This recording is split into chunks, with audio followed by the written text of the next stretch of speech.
Hi, me again. Okay, so I'm going to read chapter 2 of the book I wrote called Inside Me, and I hope you enjoy. Chapter 2. A knock on the door. Mr. Pathway says, Nicole, this will be Matthew, right on time. Come in. In walks my dad's best friend. I first notice his head is shining like a walking mirror, and his smile looks like he's going to suck me in. Oh, his eyes. He has the kindest eyes I have ever seen. They're like the Irish ocean green, deep with many stories and mysteries. His skin is like bronze, glowing and healthy, especially compared to my pasty, veiny, washed-out earth suit. He's wearing a dark blue pinstripe suit, and his shirt is so crisp white, with the first button undone. His shoes are like those fancy Italian designer ones. You know, the ones you don't see in stores. Okay, enough. I feel like I'm floating and must come back down to earth. He speaks, but I can't hear him.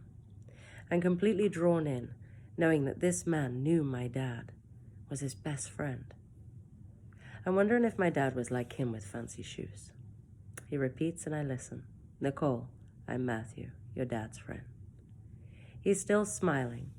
In my heart, I feel a deep sinking, my mind racing with a million questions. I stutter back, hi. Thinking that's it? That's all I could blurt out? I truly am pathetic. No wonder I'm alone apart from the thousands of friends in my head who constantly do not shut up. Mr. Pathways interrupts and I'm brought back down. Like when you have that teacher at school that only needs to say 3 words, good morning class, and the entire class halts and you're sat there wondering what this is one's power. I want that. Good afternoon, Matthew. He greets him like they seem to know each other, and Matthew just smiles again. This guy smiles a lot, I'm thinking. Maybe he wouldn't smile so much if he really knew me, which won't happen. Nobody gets behind that wall. Have you ever tried to pick up a broken egg with paper towel? Its shell was broke by a human, and now there's this gooey mess. But I know if you grab it just right, you can get it. But you cannot put it back in the shell. So it sits, developing a film over itself till it's hard again, with a false shell. That's me. So yes, I have walls. Without walls and borders, I would be exposed. No one ever tried to pick me up gently. They just wanted to smear me. So I've learned to trust no one, have hope in nothing, and just exist, protecting my yoke. Who am I kidding? That's outward talk. Inwardly, I'm desperately searching for the one to repair what was broken, even if it's only so I can breathe again. Mr. Pathways hands over the red folder to Matthew. I totally blanked out through the conversation. I always do this and lose time.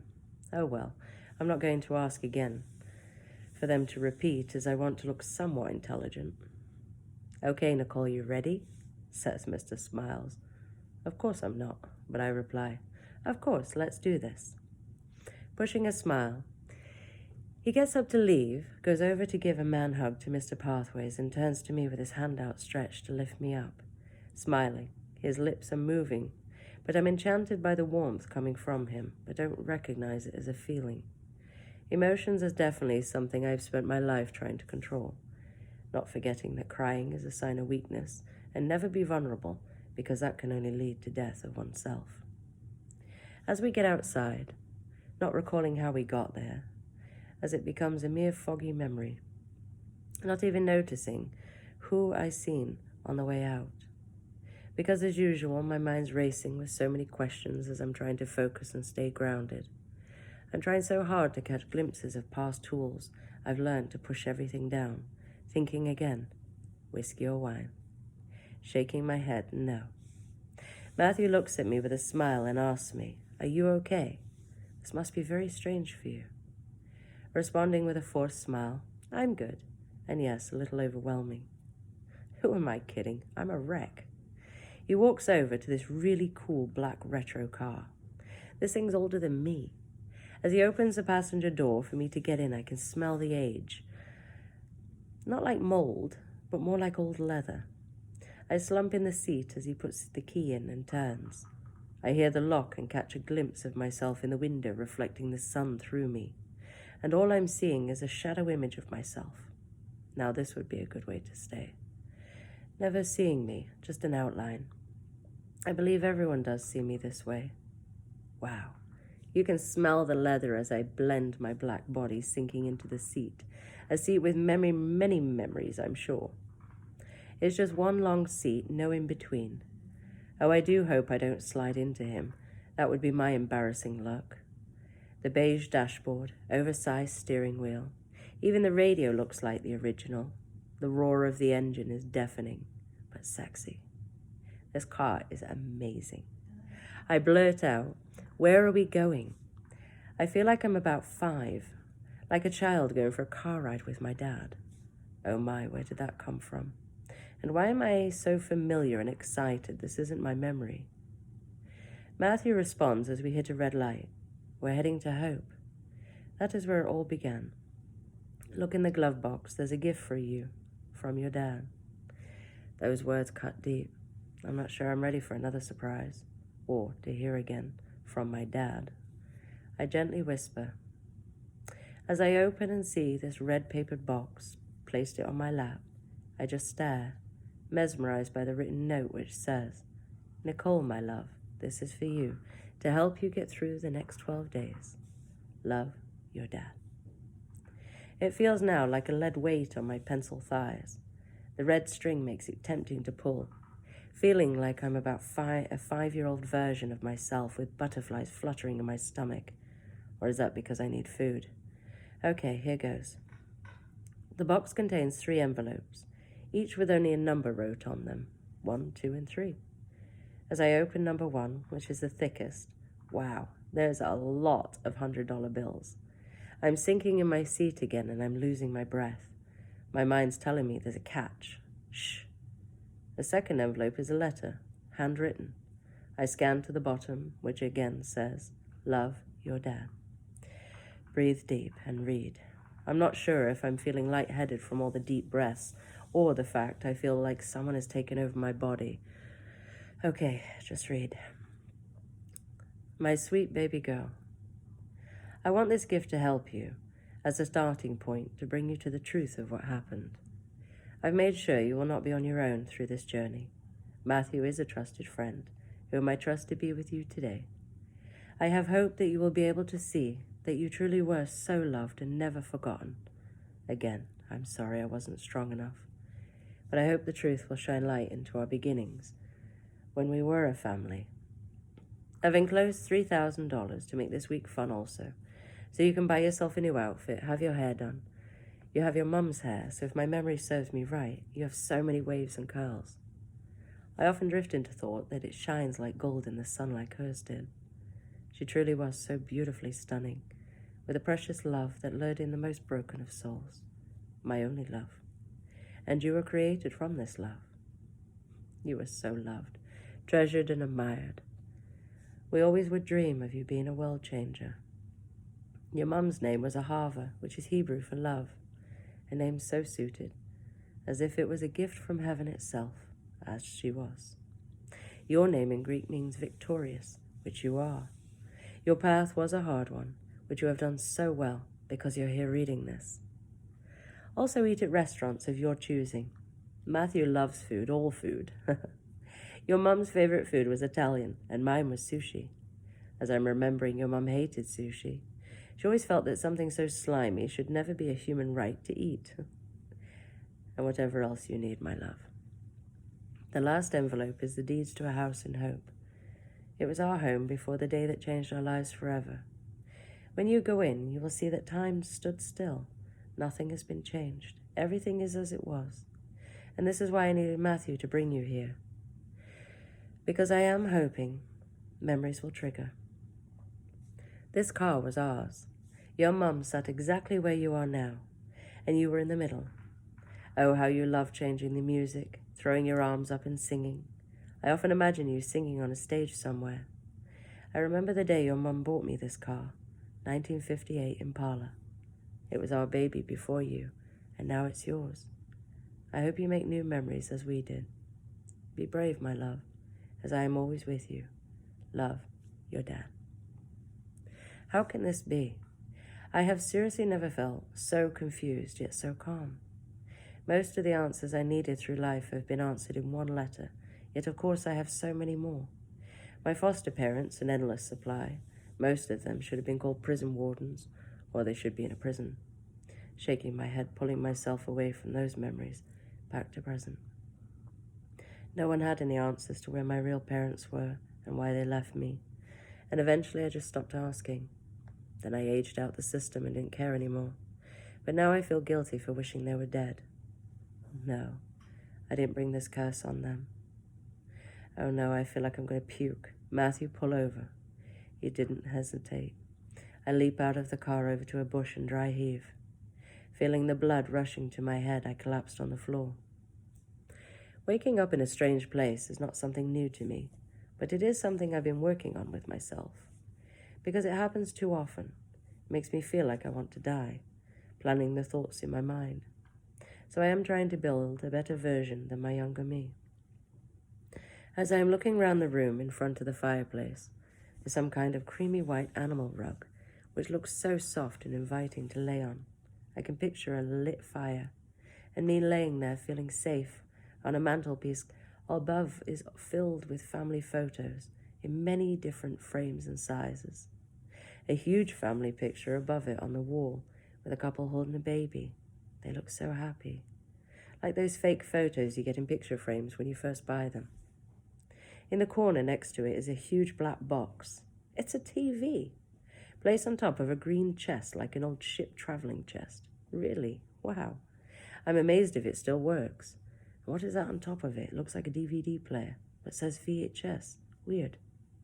On the other side of the mantel is a small, slim wooden china cabinet filled with gold-trimmed plates on stands, matching cups and saucers, with a few photos there too. This couch is so comfy. I have completely sunk into it. The glass coffee table with a 70s multi-rainbow-colored glass vase filled with fresh daisies and white lilies. You can smell a faint beauty coming from them. And little animal figurines placed around it. They have wallpaper. Nobody has wallpaper. On the fireplace wall, the paper is light blue with little faded beige flowers, and cream with faded blue stripes on the other walls. I feel peace, like I imagined I would feel at Grandma's house if I had one. There's even an old musty smell. As I stretched my body out, taking in a deep breath, Mr. Smiles walks in, with of course a smile. Are you okay, Nicole? I don't remember ever being asked those words. Smiling back and rushing back to reality. Yes, but where am I? Oh my. Firstly, I've never confessed that in case I look stupid for not remembering how I got there. And secondly, I'm smiling. Wait, this feels weird. Real. I'm not dreaming or hungover. I can feel sadness coming from his posture as he sits in the whitewashed wooden rocking chair next to me. He speaks in a low-toned, whispering voice. This is your home. You are finally home. Before everything changed, this was a home made from love. Like a puzzle, pieces were missing, and now I am here to help you bring those pieces back together again. May not be complete, but you will see a clearer picture.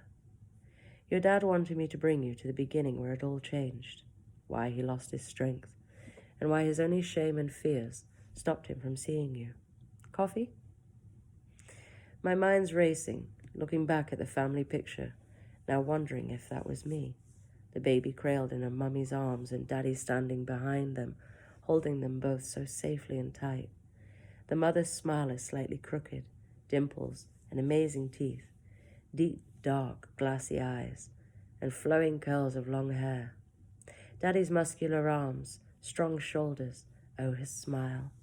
It could draw in 1,000,000 ships to sink into his lips. Beautifully straight teeth, deep, soulful eyes, square, strong chin with a dividing line like mine. Shoulder-length, dark, curly hair. It's in black and white, so I can't see the color, but the baby looks so calm and peaceful. It's me. I hear a faint beeping sound. Coffee's ready. Milk, sugar, says Mr. Smiles with a smile. Milky, 1 sugar, please. Repeating back with a smile. Smiling is becoming contagious for me around him. As he gets up, leaving the rocking chair, my mind goes off to wondering if that's where my mother sat with me, cradling me in front of a roaring fire, holding me, loving me, wondering if I was mesmerized by a beautiful smile or if I was nursed from her breast. Wait, can I allow my mind to flow towards love? Love is something I have no knowledge of.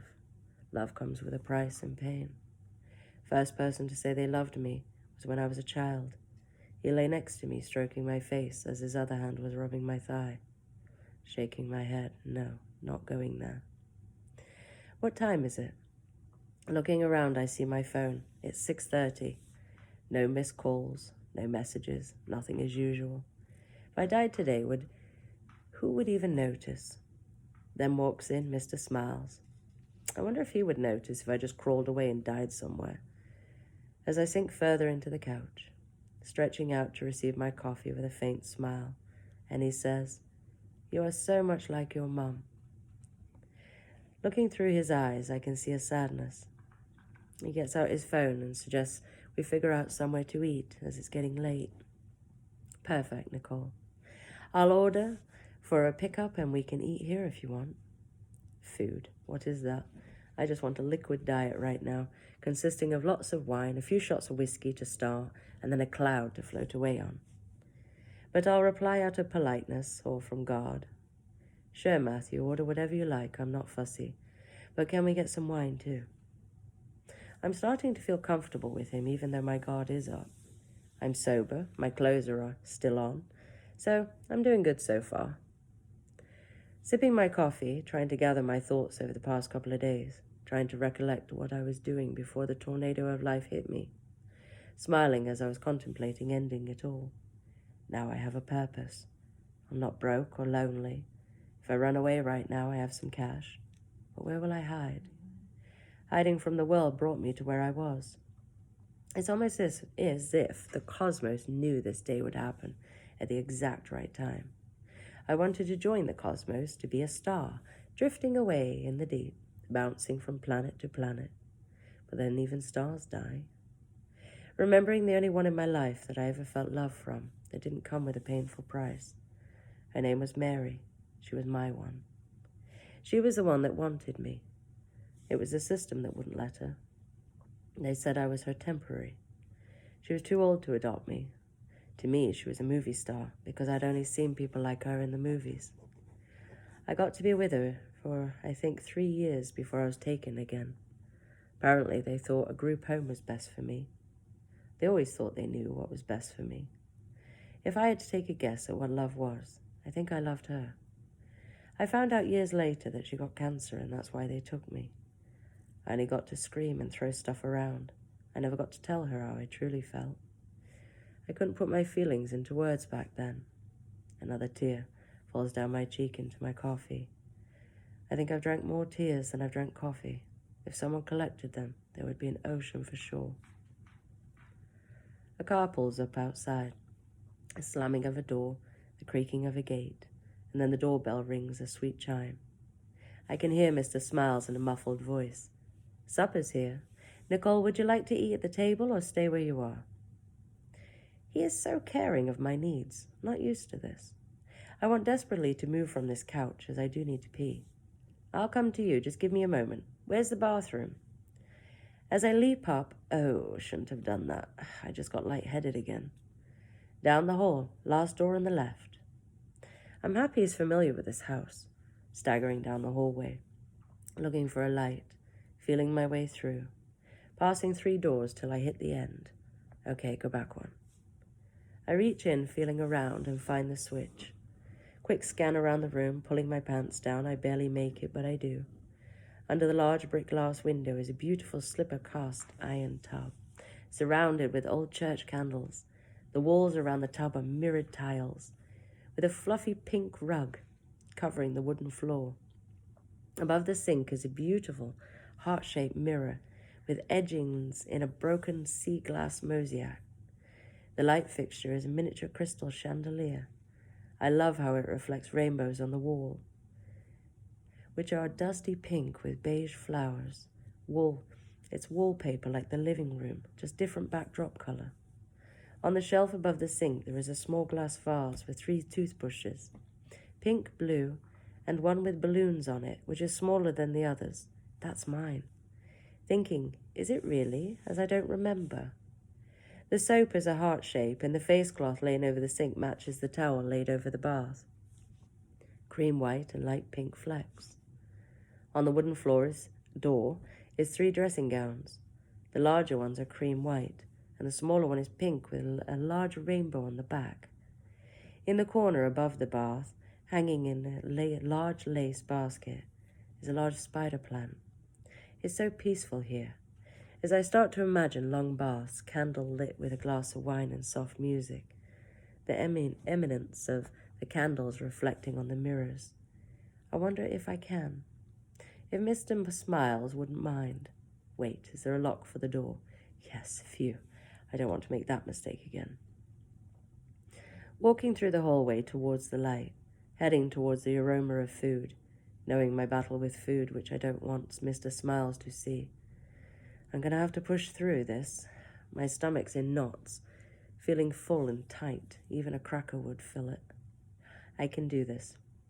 I can show him I'm strong, even if my body is weak. There he is, smiling as he's laying out a feast of pre-prepared containers on a table built for 6 people. I can hardly see the table, just mountains of lasagna, burgers, fries, salads, steaks, mashed potatoes, veggies with gravy and cheese sauces. Oh, and there's a couple of bottles of red. That's my focus. Shiraz and Cabernet, deep-blooded. Time for my transfusion. Haha. Rubbing his hands on a towel, smiling, he looks at me. I didn't know what you like, so I ordered a bit of everything. Come, sit, let's tuck in. As he pulls a chair out for me, handing me a napkin for my knee, pushing my chair in, I take a deep breath as I reach out for a wine glass. Thank you, Matthew. Seriously, this is lovely. He smiles and sits across from me. Everything is beautifully laid out. With a more serious look, he says, I don't expect you to eat much. I'm sure you're feeling very drained. Just do what you can. Then he smiles. Oh, good, he gave me an out. As I grab some garden salad and a couple of pork ribs drenched in barbecue sauce, I'm pouring another glass of Shiraz and delightedly smile back. Cheers. I wonder when we'll be leaving, as it's getting late by the time we get back to Vancouver. I'll be asleep or passed out on wine. Either way, I'm feeling pretty much like someone has been taken over my body and put it into fight or flight mode. I must drink to fight this, or I'll screw up again. Mr. Smiles certainly has done nothing wrong to deserve that part of me. My heart's racing, and there's 100 different scenarios flashing in my mind of past mistakes. The music playing in the background is actually quite calming. Never been a classical music fan, but always loved the piano. Breathe, smile, breathe. Focus on a tropical island with no one there but me, laid in a hammock, and a cool breeze whipping over me. Heart's calming, breathing's controlled, back to earth I come. As I leave the table and stagger back to the couch, all I can remember is Mr. Smiles standing over me, wondering if what I'm feeling is safe. That's all I remember. Then I'm out. Thank you for listening. That was chapter 2. Speak to you soon. Bye.